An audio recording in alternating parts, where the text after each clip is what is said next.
indeed let's get together and talk about our history and what shared truths. All right, you know what? In that light, if that's what she meant, I love it. But I think Bachman could have used her commentary to say that we Christians are under attack around the world. The UN just said that we will be exterminated in the Middle East unless something is done dramatically, and we call upon Ayatollah Obama to do something to save the Christians that remain in the Middle East. That would have been an appropriate statement to make rather than share Jesus with the Jews. Well, I just think it's like let's gather our forces in strength, and then. All right, I get it. I'm not going to argue the point just to be argumentative. People can misinterpret that to think that I simply like to argue. Many people think that that's the name of the game. It isn't. To me, talk radio is about conversation, and that means converse with verse. And so we pause on that note. I send you a free book for the Thanksgiving holiday. If you name it, you gain it. What's the name of my book? Government Zero, looking so far. Bingo, you're a winner. I'll be right back. Join the Savage Nation. Call now, 855-400-SAVAGE, 855-400-7282. Savage. My Savage Nation is sponsored by SwissAmerica.com, the only company I trust to protect my wealth with gold and silver. Call 800-BUICO. I can't listen to songs for messages. I mean, you got to be stoned to, like, sit there and get into it. Well, who cares what they're saying? I'm the literate speaker, not them. But anyway, forget about that. I want to use this little moment to take a hiatus from what we're talking about to a somewhat related issue. I was watching a movie last night called Unbroken. I had seen it before, parts of it. It's a little too long, and it's about an Italian-American athlete who was picked on. They called him every derogatory name imaginable when he grew up, I think, in the Middle West. You know, all the names that were applied to Italian immigrants at that time were applied to him. It only made him tougher and harder. And he fought more, harder. He fought back when the boys picked on him. He didn't go crying like a baby to shut them up. And then he became an athlete, and he became an Olympic gold medal winner. An amazing movie. Well, then, of course, World War II comes around. He becomes a pilot. I believe he's a pilot in a B-24, which gets shot down over the Pacific. And he survives, I don't know how many days at sea with one or two fellows in the raft. And then he's captured by the Japanese, who torture him mercilessly to break his spirit. I think his name was Zampiri, or I don't remember his exact name. I apologize. And he survives the Japanese torture. Some of the most vicious vermin on the planet were the Japanese in World War II. I mean, it's all different today, but they were very much like ISIS. They beheaded people. They beheaded Americans and Australians. They went on a rampage in Beijing. In China, not in Beijing. The rape of Nanking, where women were raped repeatedly until they died. The atrocities were equal to that of what ISIS is doing, incidentally. It's almost identical in terms of madness. The point is not to have you get angry at Japanese. That's not the point.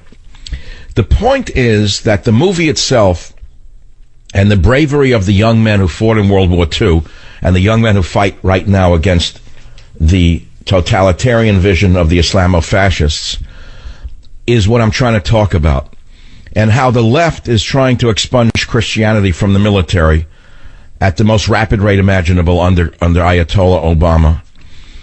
And I watched these boys in those airplanes, even in the fictionalized version, praying to Jesus before they got in the plane, wearing crosses as they flew in their plane, believing that their God and God's Son was on their side protecting them.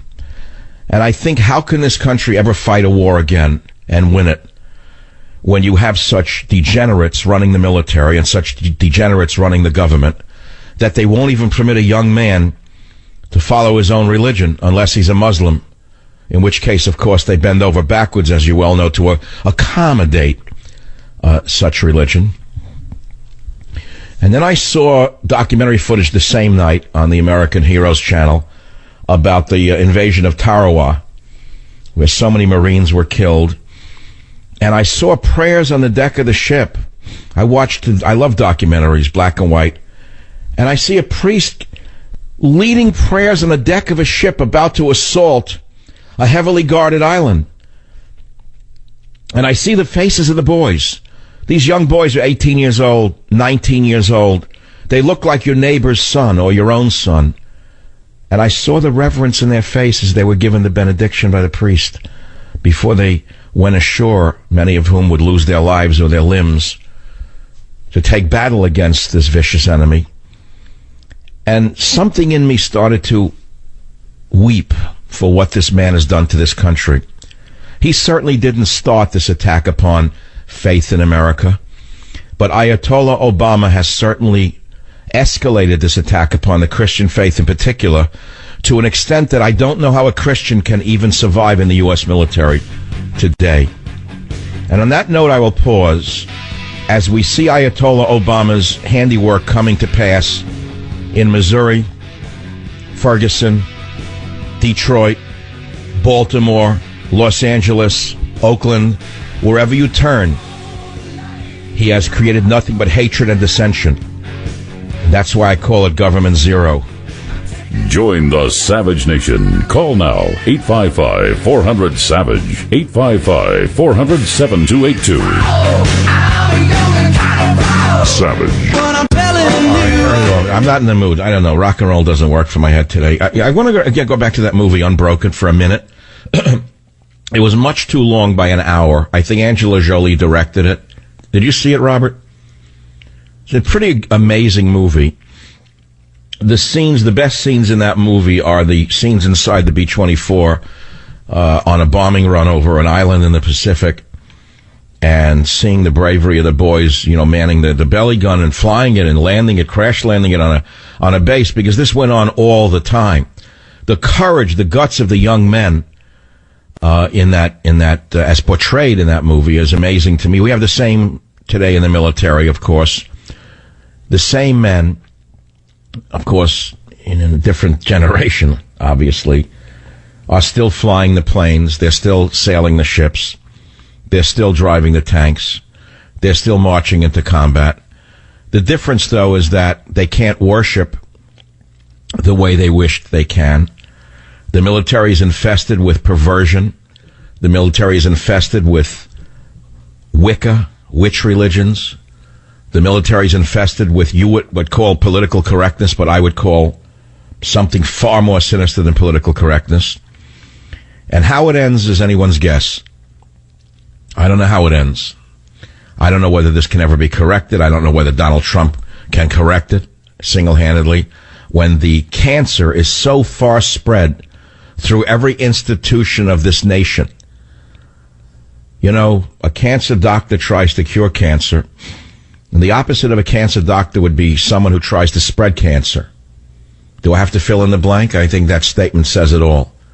The opposite of a cancer specialist will be someone trying to spread a cancer. Who is it that's spreading the cancer of? Communism, Maoism, Marxism, whatever you want to call it. Which ism is it that is being spread by these evil people in the White House? Again, I have to play for you the worst person in the history of the president's office, in my opinion. The worst, the absolute lowest. And the reason he's the lowest is that I don't know whether he actually believes this or he's that sick that he can lie with such aplomb. I want you to listen to clip 4, Josh Ernst, before he had to burn his suit, from this shameful speech talking about a testament to the shared values of that community in Missouri, where all the students can find a place without hate and intolerance as they shame a president off the campus. So who is orchestrating this? I would think that it's run out of the White House. My guess is it's being run by someone very close to the president. I think I can tell you the name, but I dare not do so for fear of being sued. I guarantee you there's a direct action office in the White House basement running this program of violence and hatred against America. I don't even want to play it again. What's the point? WJR, John, welcome to the Savage Nation. Yes, Michael, I have a serious question I want to ask you, but first I want to say I think it's very ironic that the University of Missouri, where this a reporter is being thrown off campus, used to be one of the finest journalism schools in the country. Well, hold it. Now, that's important, yes. The University of Missouri School of Journalism was one of the top schools for journalism, But what happened was they were infested by people who had no literacy whatsoever. They just had hatred, and they were able to bull their way into the department and take it over. And I can't go any further than that because I think you know who I'm talking about, meaning the type. You know the type, don't you? Well, certainly not, but that seems to follow. But my question regarding the Red Guard, the new Red Guard, in China they were able to get rid of the Red Guard because there was a totalitarian government that eventually washed it away. How are we in this country going to be able to wash away this scourge? You ask a question for which I have no answer. The only hope is that we fight with them every day on shows like this and expose them for the vermin that they are. And expose them not for being football players who have been exposed to hurtful words, but to morons who are being manipulated by white communists who are controlling all of this. Well, it's now that's my impression. This mob in Missouri is being controlled the same way the mobs in the streets of Ferguson were being controlled out of a central command somewhere. Somebody is agitating them. This did not come from the football players. You well know that. Oh, of course not. I worry that even if we get a Republican president this year, will the powers that be still be sustained enough to prevent us cleansing this country of this kind of vermin?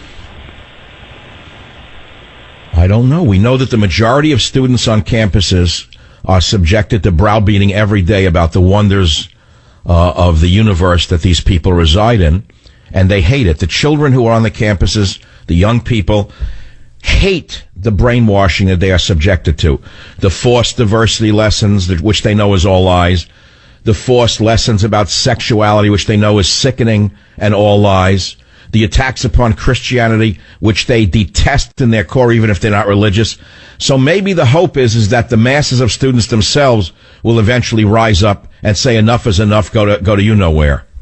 Okay, my friend, I try the literary approach, books, radio. I'm sending you Government Zero, and I want to thank you for listening and calling with such a wonderful statement. WABC, Jim, go ahead, please. You have an interesting point. Yes, 2 points. First off, I agree with you that there's got to be some kind of choreographic effort being made, because from one institution to the next, they're singing the same tune. And secondly, this 1950 organization in Missouri not only caused a man to lose his job, take care of his family, but also they want him to admit that there's white privilege. Think about this, Michael. If there was white privilege, this man would never have been forced to remove his job. Look, let's stop with the white privilege. We know the reverse is true right now. Let's not spell it out so they can crucify me with it. This is identical to the Cultural Revolution of Mao Zedong's China, where they forced people who were expressing old culture, old customs, old ideas to apologize, publicly humiliated them, made them walk through the streets with placards hung around their necks. How different is what happened in communist China to what these thugs demanded of the president, that he write out an apology and read it in public? It's right out of Mao Zedong's playbook. Exactly. But I'm the only one in the media who said that. I'm the only one who made the connection. And that's because in the past I talked about the Cultural Revolution of Mao Zedong, which, by the way, led to the killing of 30 million people. Don't think it ends with students screaming and shooting their loud mouths off. It ends very badly unless they are stopped right now. And that means standing up and saying, no, you're the ones who are the evil ones. You are the ones who are conducting hurtful speech. You are the ones who need to stop right now. And that has to come from the liberals in America who still have the guts to stand up to these low-life thugs. Thank you for the call. Have we covered this topic sufficient? I don't know. I don't know you could ever cover a topic like this sufficiently. I don't know if it's a topic that's even resonating with the average American. All I know is that I see it as something contextually related to Mao Zedong. We then have Senator Claire McCaskill, again, an individual who needs no introduction, who congratulates the thugs on the campus, and listen to clips 6 and 7 on the Savage Nation. I certainly have been in contact with the administration, but the credit goes to these kids. The credit goes to these kids who took a stand. I was proud that it wasn't just the black players that were in that picture. It was the team.